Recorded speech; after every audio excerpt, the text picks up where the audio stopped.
الحمد لله الذي أبدع الأفلاك والأرضين والصلاة والسلام على من كان نبيا وآدم بين الماء والطين وعلى آله وأصحابه وأزواجه وذرياته وأهل بيته وشهداء محبته وأولياء طريقته وعلماء ملته أجمعين، أما بعد، فأعوذ بالله من الشيطان الرجيم. بسم الله الرحمن الرحيم.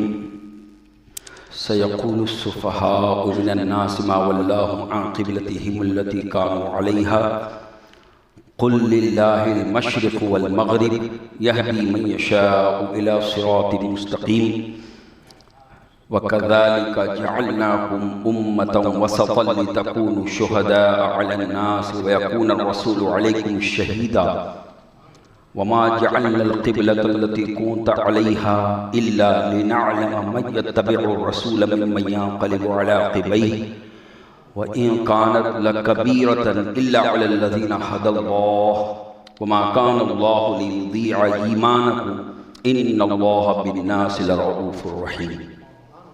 صدق الله العظيم وصدق رسوله النبي الأمين المختار الكريم، ونحن على ذلك لمن الشاهدين والشاكرين والحامدين والموقنين والذاكرين والحمد لله رب العالمين. قال الله تعالى في شأن عظمة حبيبه الكريم: إن الله وملائكته يصلون على النبي يا أيها الذين آمنوا صلوا عليه وسلموا تسليما. اللهم صل على سيدنا مولانا محمد وعلى آل سيدنا مولانا محمد وبارك وسلم صلاة وسلام عليك يا رسول الله صلی اللہ تعالی علیہ وآلہ وسلم.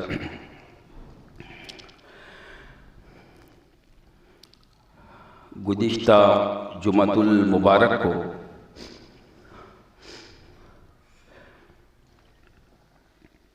پہلے پارے کی تفسیر اور مختصر توضیح و تشریح اپنے علم بساط کے مطابق مکمل ہوئی بحمدہ تعالی. آج دوسرے پارے کی ابتدائی 2 آیات کریمہ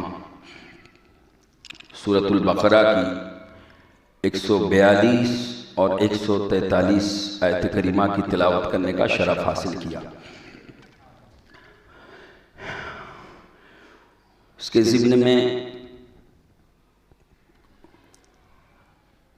کچھ ضروری تشریح و توضیح و مختصر تفسیر بیان کی جائے. گزشتہ جمعۃ المبارک کو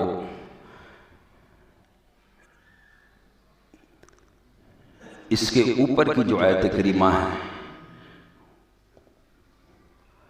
کہ تلک امۃ قد خلت لہا ما کسبت ولکم ما کسبتم ولا تسألون عما کانوا یعملون، کہ وہ امت گزر چکی اور ان کے لیے وہ ہے جو انہوں نے کمایا اور تمہارے لیے وہ ہے جو تم کماؤ گے، اور تم سے ان کے عمل کے بارے میں نہیں پوچھا جائے گا. اس آیت کریمہ کے روشنی میں کچھ لوگوں کو یہ ذہن میں شبہ پیدا ہوتا ہے کہ بندے مومن کے اپنے اعمال صرف اپنے کام آئیں گے اور کسی اور کو اس کا فائدہ نہیں ہوتا. ایسے ہی دوسری آیت کریمہ کو دلیل بنایا جاتا ہے کہ وَلَيْسَ لِلْإِنسَانِ إِلَّا مَا سَعَى، انسان کے لیے اللہ نے فرمایا وہی ہے جو وہ خود کوشش کرے، جو وہ خود کرے. یعنی انسان اپنی کوشش سے جو عمل کرتا ہے وہ اس کو فائدہ پہنچے گا. لیکن اس سے یہ سمجھنا کہ دوسرے کی ذات کو فائدہ نہ پہنچے، یہ سراسر قرآن، حدیث اور اجماع امت کے خلاف ہے. ان آیت کریمہ کو سامنے رکھ کر کچھ لوگ یہ عقیدہ بناتے ہیں اور لوگوں کو یہ ورگلاتے ہیں کہ دیکھو اللہ نے فرمایا کہ تمہارے لیے وہی ہے جو تم کماؤ گے، اور انسان کے لیے وہی ہے جو وہ خود کوشش کرے گا۔ تو اب جو تم ایصال ثواب کرتے ہو، جو میت کو، مردوں کو، مرحومین کو جو تم نفع پہنچاتے ہو، تو اللہ تو فرماتا ہے کہ تمہارے لیے وہ ہے جو تم نے کمایا، اب دوسرے کو نفع نہیں پہنچ سکتا۔ ان آیاتوں سے یہ نظریہ اور یہ عقیدہ بنانا یہ سراسر قرآن کے بھی خلاف ہے اور حدیث کے بھی خلاف ہے اور اجماع امت کے خلاف ہے۔ یہ حق ہے کہ انسان کو اس کا فائدہ پہنچتا ہے کہ وہ جو خود اپنے لیے کرتا ہے۔ وَأَلَيْسَ لِلْإِنسَانِ إِلَّا مَا سَعَىٰ، انسان کے لیے وہی ہے جو وہ کوشش کرے۔ انسان جو عمل کرے گا اس کو اسے فائدہ ہوگا، لیکن کیا دوسرے کو فائدہ ہوتا ہے کہ نہیں؟ تو قرآن مقدس میں دوسرے مقام پہ رب تعالیٰ ارشاد فرماتا ہے وَالَّذِينَ آمَنُوا وَاتَّبَعَتْهُمْ ذُرِّيَّتُهُمْ بِإِيمَانٍ أَلْحَقْنَا بِهِمْ ذُرِّيَّتَهُمْ وَمَا أَلَتْنَاهُمْ مِنْ عَمَلِهِمْ مِنْ شَيْءٍ، یعنی وہ لوگ جو ایمان والے ہیں اور ایمان والے اور ان کی اولاد اگر ایمان کے ساتھ اپنے ایمان والوں کی پیروی کریں، والذین آمنوا واتبعتہم ذریتہم، ان کی ذریت بایمان، ایمان میں ان کی اتباع کرے، یعنی مومن کی اولاد مومن رہے اور ایمان میں ان کی اتباع کرے، الحقنا بہم ذریتہم، اللہ فرماتا ہے قیامت کے دن ہم ان کی اولاد کو ان ایمان والوں کے ساتھ ملا دیں گے۔ وما علتناہم من عملہم من شیء، اور جو ایمان والے ہیں ان کے عمل میں کوئی کمی نہ ہوگی، یعنی ان کو جب ملایا اپنے مومن آباء و اجداد کے ساتھ ذریت کو، اولاد کو، تو آباء و اجداد کے عمل میں کوئی کمی نہ ہوگی۔ تو پھر یہ جو ان کو ملایا یہ ثابت ہوا کہ ایمان والے ایمان کی وجہ سے اور اتباع کی وجہ سے ایک دوسرے کو فائدہ پہنچتا ہے۔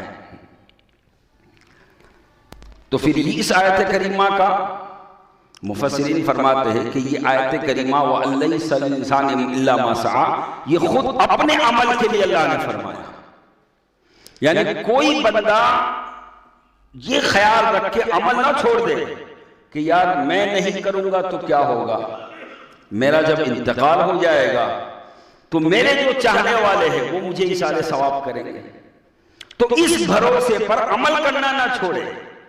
لیکن اس کا مطلب یہ نہیں ہے کہ دوسرے کے عمل سے فائدہ نہیں ہوگا، بلکہ مطلب یہ ہے کہ عمل کرتے رہے، ایمان کی راہ پر چل کر عمل کرتے رہے، دوسرے کے بھروسے نہ رہے۔ لیکن اگر کوئی مومن کسی مومن بھائی کے لیے کچھ کام کرتا ہے ثواب کا، تو اللہ اس کا اجر اسے بھی عطا فرماتا ہے۔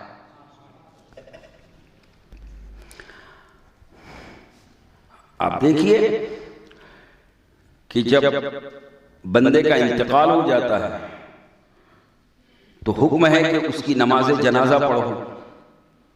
نماز جنازہ پڑھنا فرض کفایہ ہے، یعنی بستی میں سے کچھ لوگوں نے اگر نماز جنازہ ادا کر لی تو سب بری ذمہ ہو گئے، لیکن اگر کسی نے بھی نہیں پڑھی تو سب گنہگار ہوں گے۔ اب نماز جنازہ یہ کیا ہے؟ یہ ایک دعا ہے، یہ ایک میت کے لیے دعا ہے۔ اللہم اغفر لحینا، اے اللہ بخش دے ہمارے زندوں کو، ومیتنا، اور ہمارے مردوں کو، میت کو، مرحومین کو۔ تو یہ دعا ہے۔ اب اگر یہ قاعدہ بنا لیا جائے کہ کسی کے عمل سے کسی کو فائدہ ہوتا ہی نہیں، تو پھر دعا سے کیسے فائدہ پہنچے گا؟ تو نماز جنازہ جو فرض کفایہ ہے شریعت کی طرف سے، اس سے بھی یہ واضح ہو رہا ہے اور یہ ثابت ہو رہا ہے کہ بندے مومن کے اپنے عمل سے دوسرے کو فائدہ پہنچتا ہے۔ ایسے ہی قرآن مقدس میں سورۃ الکہف میں، اب یہ قرآن ہی سے دلائل ہے، سورۃ الکہف میں اللہ تبارک و تعالیٰ نے ایک بچے کا ذکر فرمایا اور اس بچے کی حفاظت فرمائی، اس کے مال کی حفاظت فرمائی حضرت خضر اور حضرت موسیٰ نے۔ تو وہ کیوں حفاظت فرمائی؟ اللہ نے اس کی وجہ بیان فرمائی، فرمایا وَقَانَ أَبُوهُمَا صَالِحًا، اس بچے کے باپ دادا نیک تھے۔ باپ دادا کی نیکی بیٹے کے کام آ رہی ہے، غیر سے فائدہ ہوا کہ نہیں؟ ایسے ہی حدیث پاک میں کہ ایک شخص نے حضور کی بارگاہ میں آ کر عرض کیا، یا رسول اللہ صلی اللہ علیہ وسلم، میرے میت ہو گئی تو ان پر کچھ جو ہے صدقہ باقی ہے، اور ایک روایت میں کہ حج باقی ہے، تو کیا میں اس کی طرف سے حج ادا کر سکتا ہوں؟ تو آپ نے فرمایا ہاں، تم حج کرو، اس کا فائدہ اسے ہوگا۔ یہ غیر سے فائدہ ہو رہا ہے۔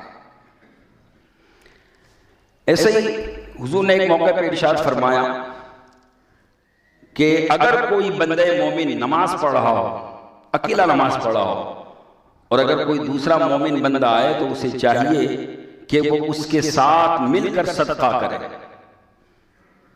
ثواب اس کا بڑھائے۔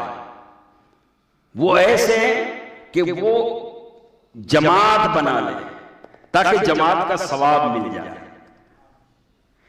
تو یہ عمل غیر سے فائدہ ہو رہا ہے۔ ایسے ہی ایک صحابی رسول حضور کی بارگاہ میں آئے، کہا یا رسول اللہ میری والدہ کا انتقال ہو گیا اور میں ان کے لیے کچھ ایصال ثواب کرنا چاہتا ہوں، تو کون سا ایصال ثواب بہتر ہے؟ تو آپ نے فرمایا بہترین ایصال ثواب یہ ہے کہ تم ان کے لیے پانی کا انتظام کرو، کیونکہ پانی کی کمی تھی، یعنی جس چیز کی کمی ہو اس کا انتظام کرنا اور اس کا ثواب میت کے لیے خاص کر دینا۔ آپ نے فرمایا جب تک لوگ اس سے فائدہ اٹھاتے رہیں گے میت کو ثواب ملتا رہے گا۔ تو انہوں نے کنواں کھدوا دیا اور اس کنویں کا نام ہی پڑ گیا بیر ام سعد، سعد کی ماں کا کنواں، یہ حضور نے نام رکھ دیا۔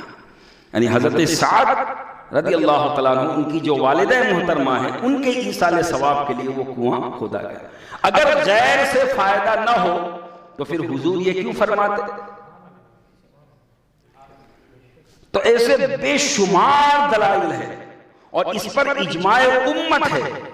امت کے تمام مجتہدین، محدثین، مفسرین، سب ائمہ کا اتفاق ہے کہ ایک مومن کے عمل سے دوسرے بندے مومن کو فائدہ پہنچتا ہے، لیکن اس بھروسے پہ رہ کر کوئی مومن اپنی زندگی میں عمل کرنا نہ چھوڑے۔ اس لیے اللہ نے فرمایا تلک امۃ قد خلت لہا ما کسبت، وہ امت جو گزر گئی ان کے لیے وہ ہے جو انہوں نے کمایا، وَلَكُمْ مَا كَسَبْتُمْ، اور تمہارے لیے وہ ہے جو تم کماؤ گے، وَلَا تُسْأَلُونَ عَمَّا كَانُوا يَعْمَلُونَ، فائدہ تو ہوگا لیکن تم سے یہ نہیں پوچھا جائے گا کہ تمہارے پہلے جو گزرے انہوں نے کیا عمل کرے، تمہارے ذمہ دار ہو۔ یہاں سے یہ بھی سبق ملتا ہے کہ کچھ لوگوں کو اگر سمجھایا جاتا ہے کہ یار یہ جو رسم و رواج شادی بیاہ میں یا دیگر معاملات میں جو رسم و رواج، کچھ رسم و رواج ایسی ہے کہا جاتا ہے یہ شریعت کے خلاف ہے، تو کیا کہیں گے؟ ہمارے باپ دادا کے زمانے سے چلا آ رہا ہے، ہمارے بوڑھوں کے زمانے سے چلا رہا ہے۔ تو یاد رکھیں وَلَا تُسْأَلُونَ عَمَّا كَانُوا يَعْمَلُونَ، آپ سے ان کے بارے میں نہیں پوچھا جائے گا، آپ سے آپ کے بارے میں پوچھا جائے گا۔ تو ہمیں ہر عمل کرتے وقت اس بات کا دھیان رکھنا ہے کہ وہ عمل ایسا ہو کہ جو شریعت مصطفیٰ صلی اللہ علیہ وسلم کی حد کے باہر نہ ہو، خلاف نہ ہو، بلکہ شریعت محمدی صلی اللہ علیہ وسلم نے جتنی اجازت دی ہے آپ اتنا کرو، اور جس بات سے منع فرمایا ہے اس سے رکو۔ اس لیے کہ ایک مومن کی یہ ذمہ داری ہے کہ جب ہم مومن ہیں، مسلمان ہیں، جب ہم نے اللہ کو مانا ہے، ہم نے اس کے رسول کو مانا ہے، ہم نے قرآن کو حق مانا ہے، ہم نے خوشی سے جب اسلام قبول کیا ہے، خوشی سے، کوئی زبردستی نہیں۔ کیا کسی نے زبردستی اسلام قبول کیا؟ اسلام میں تو زبردستی ہے ہی نہیں۔ لا اکراہ فی الدین، دین میں کوئی جبر نہیں، دین میں کوئی زبردستی نہیں۔ دین کو خوشی سے، دل سے قبول کیا جائے تبھی ایمان بنتا ہے، تبھی ایمان بنتا ہے۔ اس لیے کہ ایمان تصدیق بالقلب، دل سے یقین کرنے کا نام ہے، دل سے قبول کرنے کا نام ہے۔ تو جب ہم نے اسلام کو دل سے قبول کیا ہے تو اپنے ہر قدم پہ ہمیں اس بات کا لحاظ رکھنا پڑے گا۔ یہ ہم میں سے ہر ایک کی ذمہ داری ہے کہ ہم کوئی بھی عمل کرے تو پہلے یہ دیکھیں کہ شریعت مصطفیٰ صلی اللہ علیہ وسلم نے اس کی اجازت کہاں تک دی ہے۔ جہاں تک دی ہے وہاں تک کرو، اور جہاں منع فرمایا ہے وہاں رک جاؤ۔ اس لیے کہ وَمَن يَتَعَدَّ حُدُودَ اللَّهِ فَأُولَٰئِكَ هُمُ الظَّالِمُونَ، اللہ فرماتا ہے جو اللہ کی حدوں کو کراس کر دیتا ہے، توڑ دیتا ہے، آگے نکل جاتا ہے، اللہ فرماتا ہے وہی لوگ ظالم ہیں، وہی لوگ اپنے آپ پر ظلم کرنے والے ہیں۔ تو لہٰذا اس آیت کریمہ سے یہ واضح ہوا کہ بندے کا اپنا عمل یہ بھی اس کو فائدہ دیتا ہے، اور بندہ اگر اپنے عمل کا ثواب کسی مومن بھائی کو پہنچائے تو اللہ اپنے فضل سے اس کو بھی فائدہ پہنچاتا ہے۔ اب اس کے آگے اللہ تبارک و تعالیٰ نے ایک غیب کی خبر دی، چھپی ہوئی بات کی خبر دی۔ ابھی وہ واقعہ ہوا نہیں، وہ بات ہونے والی ہے، اللہ نے اس سے پہلے اس کا اظہار فرمایا، اس کو بیان فرمایا۔ اچھا، اللہ نے بیان فرمایا، قرآن میں آیا، لیکن قرآن کس ذریعے بیان ہوا؟ نبی کے ذریعے۔ تو اب ہم اس غیب کی خبر کو یہ بھی کہہ سکتے ہیں کہ اللہ نے غیب کی خبر دی، اور یہ بھی کہہ سکتے ہیں کہ دنیا والوں کو نبی نے غیب کی خبر دی۔ اس لیے کہ اللہ نے جو غیب کی یہ خبر دی ہے یہ ڈائریکٹ ہر ایک کو نہیں دی ہے، بلکہ ایک ہی ہستی ہے، کائنات میں ایک ہی شخصیت ہے جن کے ذریعے سے ساری غیب کی باتیں اللہ نے کائنات کو عطا فرمائی۔ اب جب غیب اللہ دے رہا ہے اور نبی اس کو بات رہے ہیں، بتا رہے ہیں، تو اسی کو تو کہا جاتا ہے کہ نبی علم غیب جانتے ہیں۔ اب کتنے افسوس کی بات ہے، کچھ لوگ کلمہ پڑھتے ہیں، نماز پڑھتے ہیں، بڑے اعمال کرتے ہیں، لیکن جب ہم لوگ یہ کہتے ہیں کہ نبی سارا غیب جانتے ہیں تو کہتے ہیں یہ شرک ہو گیا، یہ کفر ہو گیا۔ عالم الغیب والشہادہ تو صرف اللہ ہے دوستو، بے شک یہ حق ہے، عالم الغیب والشہادہ صرف اللہ ہے، لیکن اسی عالم الغیب والشہادہ نے اپنے نبی کو غیب کے علوم عطا فرمائے۔ اب یہ شرک کہاں سے ہوا؟ اللہ نے دیا، نبی نے دیا، نبی نے آگے پہنچایا۔ اب دینے والا اللہ ہے، لینے والے نبی ہیں، تو اللہ کا علم وہ ذاتی علم ہے اور نبی کا علم عطائی علم ہے۔ یہ فرق ہے، یہ فرق ہے۔ اور یہ صرف علم غیب ہی کی بات نہیں ہے، بلکہ یہ ذہن میں رکھے کہ ہم اہل سنت والجماعت کا یہ عقیدہ ہے کہ کوئی بھی کمال، کوئی بھی خوبی، کوئی بھی وصف جو اللہ کے پاس ہے وہ اس کا ذاتی ہے، اور وہ وصف، وہ کمال، وہ خوبی، وہ صفت اس نے جو نبی کو عطا فرمائی تو نبی کا وہ ذاتی نہیں ہے، وہ عطائی ہے۔ یہ ہر جگہ اپنے عقیدہ درست رکھے۔ اگر کوئی آپ کو ورگلائے تو صاف کہہ دے کہ ہمارا یہ عقیدہ صاف اور واضح ہے کہ کوئی بھی کمال و خوبی جو اللہ کے لیے ہے وہ اس کا ذاتی مستقل ہے، ہمیشہ سے اور ہمیشہ رہے گا، اور اس نے اپنے فضل و کرم سے، اپنی چاہت سے، اپنی مشیت سے، اپنے فضل و کرم سے اپنے پیارے حبیب کو وہ کمالات عطا فرمائے، تو نبی کا جو کمال ہوا وہ عطائی ہوا۔ یہی بات تو اعلیٰ حضرت عظیم البرکت علیہ رحمۃ الرضوان اپنے شعر میں سمجھاتے ہیں کہ میں تو مالک ہی کہوں گا کہ ہو مالک کے حبیب، یعنی محبوب و محب میں نہیں میرا تیرا۔ یہی بات کو سمجھا رہے کہ اور کوئی غیب کیا، تم سے نہا ہو بھلا جب نہ خدا ہی چھپا تم پہ کروڑوں درود۔ یہی بات کو سمجھا رہے کہ خدا کا جو علم ہے اور جو بھی کمال و خوبی ہے، یہاں تک کہ خدا کا وجود، خدا کا ہونا وہ واجب الوجود ہے، اور خدا کے علاوہ جس کا بھی وجود ہے وہ ممکن الوجود ہے۔ یعنی کیا مطلب؟ خدا جو ہے تو اس کو کسی نے نہیں بنایا، وہ ہمیشہ سے اور ہمیشہ رہے گا، یعنی اس کا وجود خود بخود ہے، ذاتی ہے، اور خدا کے علاوہ جس کا بھی وجود ہے وہ ذاتی نہیں ہے، وہ عطائی ہے۔ اللہ نے وجود بخشا تو وجود ہوا۔ تو جب اتنا عقیدہ واضح اور صاف ہے تو پھر یہ الزام لگانا سنیوں پر کہ تم شرک کرتے ہو، کفر کرتے ہو، اتنے کمال نبی کے بیان کرتے ہو کہ خدا سے ملا دیتے ہو۔ دوستو ہم خدا سے کیا ملائیں گے؟ ہماری بساط اور اوقات کیا کہ ہم خدا سے ملائیں گے، بلکہ اگر قرآن و احادیث میں غور کرے تو ہمیں سمجھ میں آئے گا کہ ابھی تک تو ہم مقام نبوت کو نہ سمجھ سکے تو مقام الوہیت کو کیا سمجھیں؟ ملانا اسی وقت ہو سکتا ہے جب ہم دونوں کے مقام کو سمجھ لیں۔ ہم مقام نبوت کو ابھی نہ سمجھ سکے، مقام رسالت کو نہ سمجھ سکے تو مقام الوہیت کو کیا سمجھیں گے؟ اور جب سمجھ ہی نہ سکے تو پھر ملائیں گے کیسے؟ ملانا کیسے؟ یہ تمہاری اختراع ہے، تمہاری سمجھ کا قصور ہے، بلکہ عدل و انصاف کا تقاضا یہ ہے کہ تعصب کی عینت اتار کر عقیدہ حقہ اہل سنت والجماعت کے عقائد کا مطالعہ کرو اور قبول کرو کہ حق اہل سنت والجماعت ہر کمال و خوبی کا جامع اللہ تبارک و تعالی۔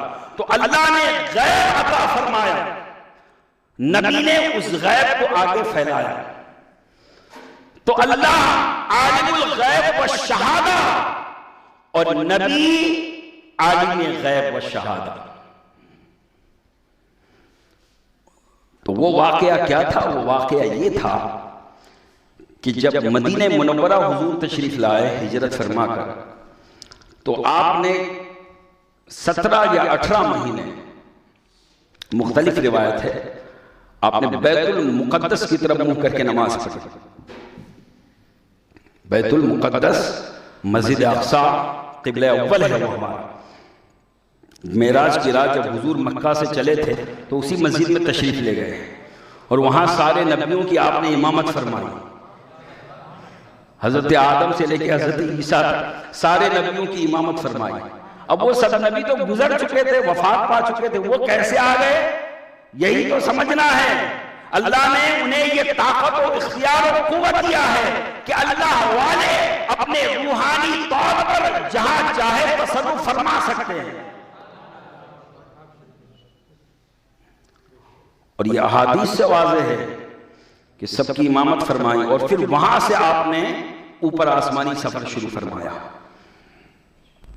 تو اسی مسجد کے طرف آپ منہ کر کے 17 مہینے یا 18 مہینے نماز ادا فرماتے رہے، لیکن آپ کی دلی خواہش، دلی تمنا یہ ہوتی تھی کہ ہمارا قبلہ بیت المقدس نہ رہے بلکہ ہمارا قبلہ کعبہ ہو جائے، بیت اللہ ہو جائے، ہمارا قبلہ نماز کا، عبادت کا قبلہ، یہ بھی ذہن میں رکھے، نماز کا یعنی عبادت کا قبلہ بیت اللہ ہے، عبادت کا قبلہ کعبہ ہے، دعا کا قبلہ کعبہ نہیں ہے۔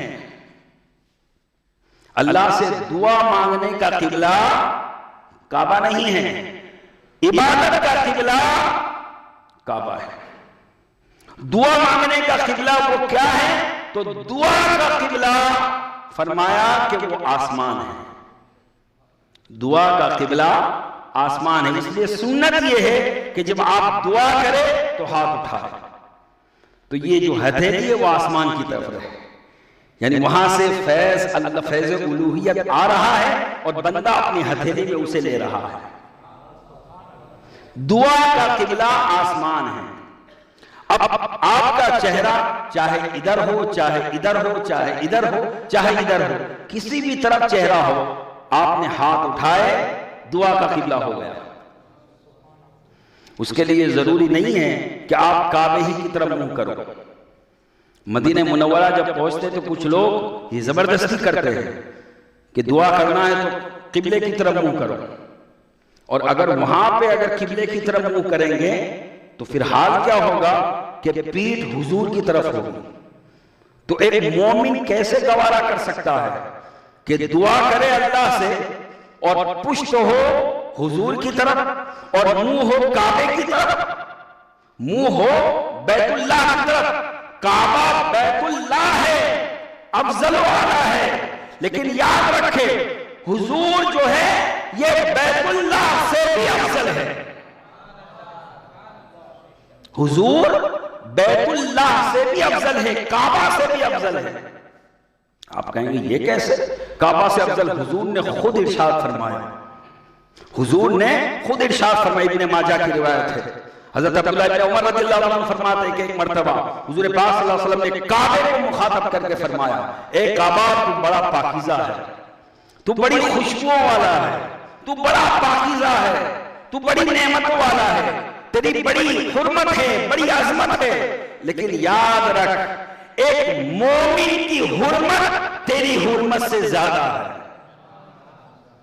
اب آپ غور فرمائیں، مومن، اب جب مومن کی عزت کعبے کی عظمت سے زیادہ، تو جو مومن کی جان ہے، ایمان کی جان ہے، ایمان کی شان ہے، ایمان کی روح ہے، جان ایمان ہے، جان کائنات ہے، ان کا عالم کیا ہوگا؟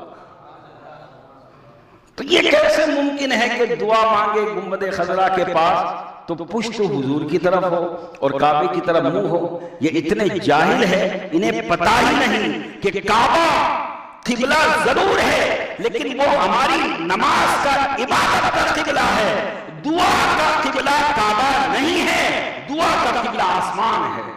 وَأَنزَلْنَا مِنَ السَّمَاءِ مَاءً مُبَارَكًا، اللہ آسمان سے برکت والا پانی اتارتا ہے، آسمان سے نعمتیں برساتا ہے، اس لیے حکم دیا، یہ حضور کی سنت ہے کہ جب بھی دعا کرے تو ایسے ہاتھ اٹھائے، ایسے ہاتھ اٹھائے، یہ سنت ہے۔ اب آپ نے ہاتھ اٹھائے، اب سامنے اگر قبر ہو تو بھی کوئی بات نہیں، اس سے یہ مسئلہ بھی حل ہو گیا۔ ہم جب بزرگوں کی قبر پہ جاتے ہیں تو وہاں ہاتھ اٹھا کے جب دعا کرتے تو کچھ لوگ کہتے ہیں دیکھو انہیں اللہ بنا لیا، الیاذ باللہ، ان بزرگوں کو، ان قبروں کو اللہ بنا دیا۔ کہا کیوں؟ کہا یہ دیکھو دعا کر رہے ہیں، وہاں دعا کر رہے ہیں، ہاتھ اٹھا کے۔ ہاتھ جب بندہ اٹھاتا ہے، بندہ مومن، تو اس کی ہتھیلی آسمان کی طرف ہوتی ہے، اور آسمان دعاؤں کا قبلہ ہے۔ اور یہ شرط اسلام نے نہیں رکھی کہ آپ دعا کرنے کے لیے فلاں جگہ جاؤ، فلاں جگہ نہ جاؤ، فلاں طرف منہ کرو، نہیں، دعا کے لیے آپ کہیں بھی ہو وہاں آپ دعا کرو۔ اللہ رب العزت کی شان یہ ہے کہ جب بندہ دعا کرتا ہے اللہ اس کی دعا کو سنتا ہے اور قبول فرماتا ہے۔ اب کچھ لوگ کہتے ہیں جب کہیں بھی دعا کر سکتے تو تم بزرگوں کے آستانے پہ کیوں جاتے ہو؟ کہیں بھی دعا کر سکتے ہو، بے شک کہیں بھی دعا کر سکتے ہیں، اللہ ہر جگہ سنتا ہے، لیکن یہ ایسا ہی ہے جیسے ہم کہیں بھی نماز پڑھ سکتے ہیں لیکن 5 وقت ہم مسجد میں آتے ہیں۔ کیوں آتے ہیں؟ کیوں آتے ہیں؟ اس لیے کہ ثواب بھی بڑھتا ہے، رحمتیں بھی بڑھتی ہیں۔ ثواب بھی بڑھتا ہے اور رحمتیں برستی ہے، رحمتیں بڑھتی ہے، قبولیت کی امید زیادہ ہوتی ہے۔ خدا ہر جگہ عبادت قبول فرماتا ہے، ہر جگہ دعا قبول فرماتا ہے، لیکن جہاں اللہ والے آرام فرما ہے ان کی برکت سے وہ جگہ اللہ کی رحمتیں برستی رہتی ہے، اور جب وہاں ہم کوئی اللہ سے مانگتے ہیں ان کی برکت سے اللہ دعا قبول فرماتا ہے۔ اور یہ بھی قرآن پاک میں ہے، ہنالک دعا زکریا ربہ، حضرت سیدنا مریم جہاں عبادت کرتی تھی بیت المقدس کے ایک کمرے میں، وہاں بے موسم پھل آتے تھے، حضرت زکریا علیہ السلام نے جب دیکھا کہ بند کمرے میں بے موسم پھل حضرت مریم کے لیے آتے ہیں، کہا یہ اللہ کی نعمت ہے، اللہ کی قدرت ہے، اللہ کی رحمت ہے۔ حضرت زکریا اللہ کے نبی ہے، معصوم ہے۔ ہنالک دعا زکریا ربہ، حضرت زکریا وہاں اس جگہ کھڑے ہو گئے جہاں اللہ کی نیک بندی عبادت کرتی تھی، اس جگہ ہنالک، قرآن کہتا ہے ہنالک، اس جگہ کھڑے ہو گئے، دعا زکریا ربہ، حضرت زکریا نے اپنے رب سے دعا کی۔ معلوم کیا ہوا؟ جہاں اللہ والوں کا مسکن ہو، اللہ والوں کا مسکن ہو، اللہ والے جہاں آرام فرما ہو، وہاں جا کر اللہ سے دعا مانگنا یہ حضرت زکریا کی سنت ہو گئی۔ اور نبی کی سنت کبھی بدعت نہیں ہوتی، نبی کی سنت کبھی حرام نہیں ہوتی۔ کوئی بھی نبی ہو وہ کبھی شرک و حرام اور کفر کے کام نہیں کرتا۔ تو قرآن سے یہ بات واضح ہو گئی کہ جہاں اللہ والوں کا مسکن اور ٹھکانہ ہو وہاں دعائیں کرنے سے دعا کی قبولیت کی امید زیادہ ہو جاتی ہے۔ تو جب ہر جگہ جہاں اللہ والے ہو وہاں اگر دعا کرے تو دعا کی قبولیت کی امید زیادہ ہو جاتی ہے۔ تو مدینہ تو وہ ہے، اللہ فرماتا ہے وَلَعَلَّهُمْ إِذْ ظَلَمُوا أَنفُسَهُمْ جَاءُوكَ، اگر بندو اپنے آپ پر ظلم کر دیکھو، گناہ میں ملوث ہو جاؤ، بدعقیدگی آ جائے، نفاق آ جائے، کفر آ جائے، شرک آ جائے، فسق آ جائے، گناہوں میں لتڑ جاؤ، اللہ فرماتا ہے گھبراؤ نہیں، جاؤں کا میرے محبوب کی بارگاہ میں آ جاؤ، حضور کی بارگاہ میں آ جاؤ۔ اور کیا کرے اللہ؟ وہاں آ کر کہا فاستغفر اللہ، وہاں کھڑے رہ کر مجھے یاد کرو، مجھ سے معافی چاہو، اور تمہارا کام ہو گیا، تم نے معافی چاہ لی، اب انتظار کرو واستغفر لهم الرسول، یہ رسول تمہارے لیے بخشش چاہیں گے، یہ رسول تمہاری سفارش کریں گے، یہ رسول تمہاری سفارش کریں گے۔ جب یہ رسول تمہاری سفارش کریں گے تو پھر کیا ہوگا؟ لوجد اللہ توابا رحیما، پھر ہم تمہاری توبہ بھی قبول کریں گے اور تم پر مہربانی بھی کریں گے۔ تو اب وہاں جا کر پشت کر کے دعا مانگنا یہ کون سی توحید والی بات ہے؟ یہ کون سے اللہ کو ماننے والی بات ہے؟ یہ تو توحید ایسی ہے جو شیطانی توحید ہے، جو نفسانی توحید ہے۔ یہ ایمانی اور قرآنی توحید اور اسلامی توحید نہیں ہے۔ اسلامی ایمانی توحید یہ ہے کہ بندہ مومن اللہ ہر ایک کو یہ نصیب عطا فرمائے کہ گنبد خضرا میں حاضری ہو، اور وہ جہاں گنبد خضرا میں جب حضور کی جالی مبارک کے سامنے ہو تو سامنے کھڑے رہ کر باادب حضور کی بارگاہ میں صلاۃ و سلام عرض کرنے کے بعد حضور کے وسیلے سے اللہ سے مانگے، بلکہ حق یہ ہے کہ اگر آپ حضور سے بھی مانگو گے تو شرک نہیں ہوگا، حضور سے بھی مانگو گے تو شرک نہیں ہوگا، اس لیے کہ بندے مومن نے جب کلمہ پڑھا ہے لا الہ الا اللہ محمد رسول اللہ، تو وہ گنبد خضرا میں جالی مبارک کے سامنے کھڑے رہ کر جن سے مانگ رہا ہے اس کا عقیدہ یہ ہے کہ یہ لا الہ الا اللہ نہیں ہے بلکہ یہ محمد رسول اللہ ہے، محمد رسول اللہ ہے صلی اللہ علیہ وسلم۔ اب جب جو ہے بندے کو بندہ سمجھ کے مانگنا یہ کیا شرک ہو گیا؟ اگر یہی قاعدہ بنا لیا جائے تو پھر تو ایک دوسرے کی مدد کرنا ہی ختم ہو جائے.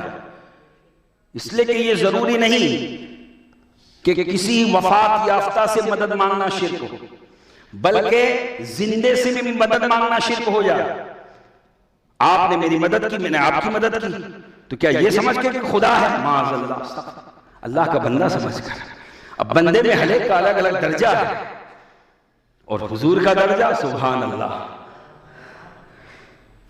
تو المختصر بات ادھر نکل گئی. میں عرض کر رہا تھا کہ رسول پاک صلی اللہ علیہ وسلم کی دلی خواہش تھی کہ کعبہ ہمارا قبلہ ہو جائے. تو آپ کی دل میں بھی خواہش تھی. اللہ تعالیٰ نے یہ غیب کی بات جو ہونے والی تھی وہ پہلے بتا دی. تو اس سے یہ بات بھی ثابت ہو گئی کہ قرآن سچا ہے اور نبی بھی سچے ہیں. اس لیے کہ جو واقعہ ہونے والا ہے قرآن اور نبی پہلے بتا رہے ہیں. اور وہ کیا تھا؟ سَيَقُولُ السُّفَهَاءُ مِنَ النَّاسِ مَا وَلَّاهُمْ عَنْ قِبْلَتِهِمُ الَّتِي كَانُوا عَلَيْهَا. اللہ فرماتا ہے ان قریب کچھ بے وقوف لوگ کہیں گے، سفہاء کچھ بے وقوف لوگ، یہودی منافقین کچھ بے وقوف لوگ یہ کہیں گے کہ ما وَلَّاهُمْ عَنْ قِبْلَتِهِمُ الَّتِي كَانُوا عَلَيْهَا، کس چیز نے مسلمانوں کو ان کے قبلے سے پھیر دیا جس پر وہ تھے. یعنی بیت المقدس کی طرف منہ کر کے نماز پڑھتے تھے اور یہ اب کعبے کی طرف منہ کر کے نماز پڑھ رہے ہیں. 17-18 مہینے تو بیت المقدس کی طرف منہ کر کے نماز پڑھی اور اب کعبے کی طرف بیت اللہ کی طرف منہ کر کے نماز پڑھ رہے. تو آخر کس نے پھیرا؟ اللہ فرماتا ہے قل، اے محبوب آپ کہہ دو، آپ فرما دو، للہ المشرق والمغرب، یہ سارا مشرق یہ سارا مغرب سب اللہ کا ہے. بیت المقدس میں کوئی ذاتی فضیلت نہیں، بلکہ مسلمان نے اگر اس کو قبلہ بنایا ہے تو اللہ کے حکم سے بنایا، اور جب اس کا حکم ہوا رخ بدل دو، کعبے کو قبلہ بناؤ، تو اس کو قبلہ بنا لیا. ہم اللہ کے پجاری ہیں، کعبے کے پجاری نہیں. ہم اللہ کی عبادت کرنے والے، کعبے کی عبادت کرنے والے نہیں. اور سمتیں مشرق مغرب شمال جنوب اوپر نیچے یہ سب کا خالق و مالک اللہ تبارک و تعالی ہے. قل للہ المشرق والمغرب، اے محبوب آپ کہہ دو مشرق و مغرب سب اللہ کا ہے. یہدی من یشاء الی صراط مستقیم، اور وہ بندوں میں سے جس کو چاہتا ہے سیدھے راستے کی ہدایت دیتا ہے، صراط مستقیم کی ہدایت دیتا ہے کہ اسے قبلہ بناؤ، اسے مت بناؤ. تو بیت المقدس کی طرف منہ کر کے نماز پڑھنے کا جب تک حکم تھا وہاں تک بیت المقدس کی طرف منہ کر کے نماز پڑھتے رہے، اور جب حکم ہوا کہ کعبے کی طرف رخ کر لو تو کعبے کی طرف رخ کر کے نماز پڑھنا شروع کر دیا. اور یہ خواہش کس کی تھی؟ حضور کی تھی. یہ تمنا کس کی تھی؟ حضور کی تھی. یاد رکھے اللہ کعبے کا محتاج نہیں ہے، اللہ کعبے کا محتاج نہیں ہے. تو پھر اس نے رخ کرنے کا کیوں کہا؟ ہم محتاج ہیں، عبادت کرنے والے محتاج ہیں، معبود محتاج نہیں ہے. اچھا اس نے کعبے کو قبلہ کیوں بنایا؟ آگے اس بات کا ذکر آئے گا. اللہ خود فرماتا ہے کہ ہم نے کعبے کو کیوں قبلہ بنایا. فَلَنُوَلِّيَنَّكَ قِبْلَةً تَرْضَاهَا، اے محبوب آپ کی جدھر مرضی ہے ادھر رخ پھیر دیجئے، ہم اسے ہی قبلہ بنا دیں. آگے 2 آیت کے بعد یہ آیت آئے گی انشاءاللہ، اس کی تفصیل جو ہے اس میں بیان ہے. یہاں میں ایک اشارہ کرنا چاہتا ہوں کہ اللہ نے فرمایا کہ یہود و نصارہ اور ان بے وقوفوں کا اعتراض کرنا کہ بیت المقدس کی طرف ابھی تک منہ کر کے نماز پڑھتے تھے، اب کعبے کی طرف منہ کر کے نماز پڑھے تو کس چیز نے پھیرا؟ اللہ نے فرمایا محبوب جواب دو کہ مشرق مغرب سب اللہ کا ہے، اور اللہ جسے چاہتا ہے سیدھے راستے کی ہدایت دیتا ہے. تو یہ مسلمان سیدھے راستے پر ہے، صراط مستقیم پر ہے. اور وَكَذَلِكَ جَعَلْنَاكُمْ، پھر اللہ نے اس امت کی فضیلت بیان فرمائی، اس امت کی فضیلت بیان فرمائی کہ وَكَذَلِكَ جَعَلْنَاكُمْ أُمَّةً وَسَطًا، ہم نے اس امت کو امت وسط بنایا، بہترین امت بنایا، افضل امت بنایا. اور وہ بہترین امت، وہ ایسی بہترین امت اللہ نے اس امت محمد صلی اللہ علیہ وسلم کو بنایا کہ فرمایا لِتَكُونُوا شُهَدَاءَ عَلَى النَّاسِ، کہ ہم اس امت کو تمام لوگوں پر گواہ بنائیں گے، اس امت کو تمام لوگوں پر گواہ بنائیں گے۔ وَيَكُونَ الرَّسُولُ عَلَيْكُمْ شَهِيدًا، اور رسول آپ کو ان سب پر گواہ بنائیں گے۔ سبحان اللہ۔ اب وہ گواہی کیسی ہوگی؟ قیامت کے دن کا منظر جو احادیث پاک میں بیان ہوا، انشاءاللہ اس تعلق سے اگلی جمعہ کو میں عرض کرنے کی کوشش کروں گا، وقت کا لحاظ رکھنا ہے۔ دعا ہے اللہ تبارک و تعالی ہم سب کو اپنے پیارے کلام مجید فرقان حمید اس کو پڑھنے کی، سمجھنے کی اور اس پر عمل کرنے کی توفیق عطا